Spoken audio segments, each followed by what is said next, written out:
what the press overall missed was, and Julia caught it early, she's very proud of that, was this huge influx across the border starting actually long before we reported it in March and April, of all these unaccompanied kids coming across the border. That was going on for months, and we didn't cover it. Julia is an amazing reporter. She's been covering immigration for a long time. And because she looks at the DHS reports, because she talks to border security, because she talks to the activists, she knew about it firsthand, and she went down there and wrote it.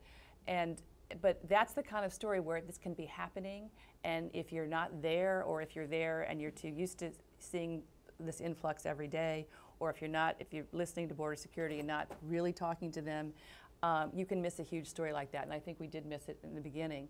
And then I would say the New York Times did a great job covering it. I think on climate change, I think there has been, and I see this among really well-informed people in Washington and around the country, there has been such an emphasis on the Keystone Pipeline as the big environmental story of the year, where if you talk to our really, really smart environmental reporter, Coral Davenport, who's now in Rio covering the climate change summit, you will, and if you edit and read her stories, as I do, you will see that the much bigger story is the EPA regulations that aren't nearly as sexy, or you can't grab onto in the way that you can to the Keystone Pipeline.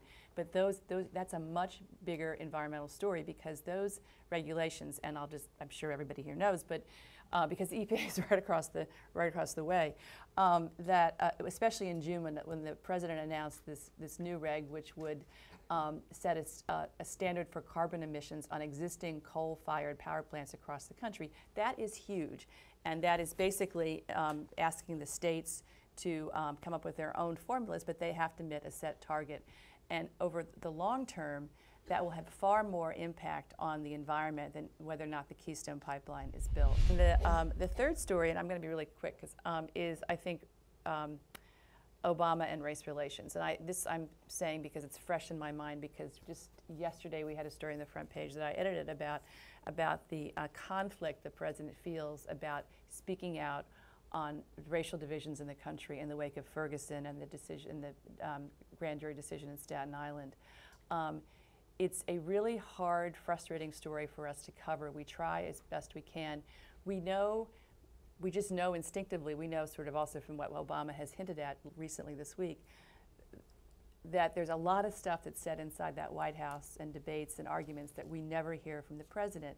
And it's a very interesting story that I think will probably come out in the memoirs. You know, it's very hard to get at as if you're a daily reporter covering the White House, but just the conflict he feels as the nation's first black president to speak out powerfully on this topic, especially now. He's been very restrained his first 6 years in office, except for, of course, the way he spoke about Trayvon Martin, but also it's a much bigger story now because of the pressure he's feeling from African Americans to speak out